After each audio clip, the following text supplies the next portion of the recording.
Hello friends, welcome to Beehive. இன்னைக்கு நம்ம வீடியோல பார்க்க போறது simple English sentences.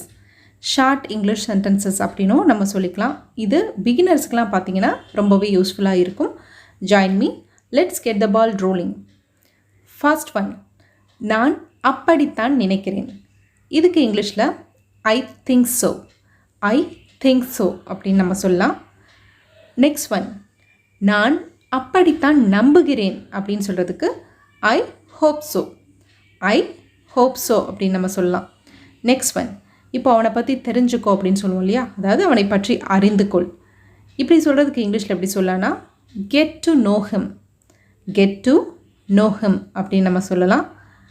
Next one, தலை வணங்கு அப்படின்னு சொல்லுவோம் இல்லையா, அது வந்து ஒருத்தவங்களுக்கு முன்னாடி மரியாதை நிமித்தமாக தலை வணங்குறதா இருக்கலாம், இல்லை தோல்வினால் தலை வணங்குறதா இருக்கலாம்.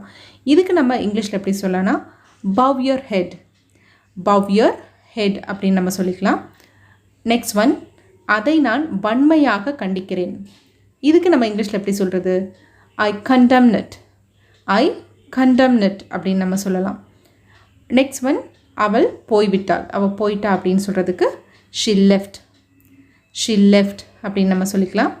நெக்ஸ்ட் ஒன், அளவுக்கு அதிகமாக உண்ணாதே. அதாவது நம்ம எவ்வளோ சாப்பிடணுமோ அவ்வளோ சாப்பிட்டா போதும், அதை விட அதிகமாக சாப்பிடாத அப்படின்னு சொல்கிறதுக்கு don't over eat. Don't over eat அப்படின்னு நம்ம சொல்லிக்கலாம். நெக்ஸ்ட் ஒன், என்ன கெட்டியாக பிடிச்சிக்கோ.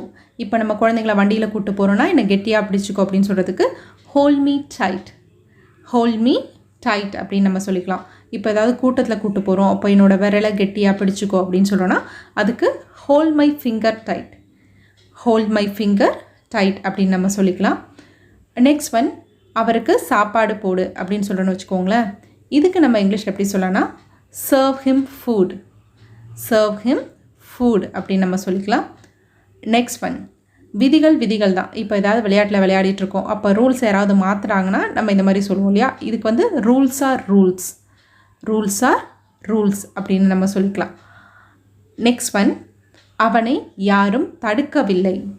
இதுக்கு நம்ம இங்கிலீஷில் nobody stopped him. Nobody stopped him அப்படின்னு நம்ம சொல்லிக்கலாம். நெக்ஸ்ட் ஒன், தெளிவாக சிந்தி இல்லை தெளிவாக யோசி அப்படின்னு சொல்கிறதுக்கு இங்கிலீஷில் திங்க் கிளியர்லி. திங்க் கிளியர்லி அப்படின்னு சொல்லிக்கலாம்.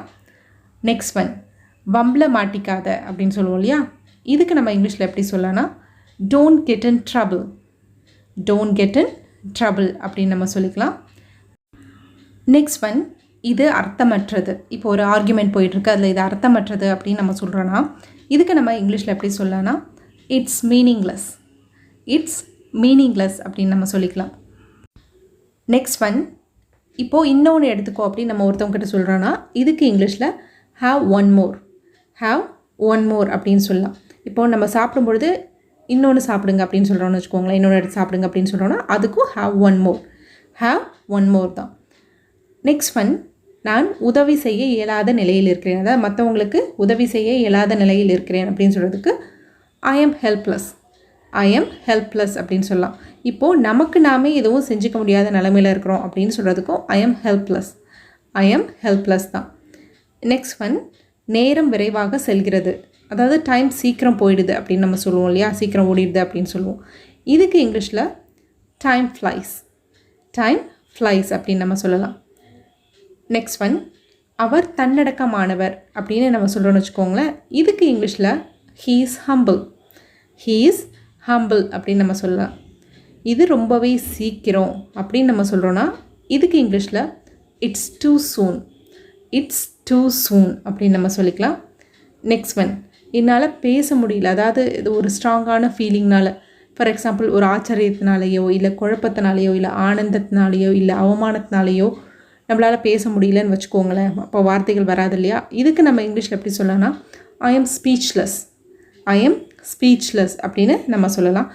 இப்போது எனக்கு வார்த்தைகளே வரல அப்படின்னு நம்ம சொல்கிறோன்னா இதுக்கு நம்ம இங்கிலீஷில் எப்படி சொல்லலாம்னா I am at a loss for words.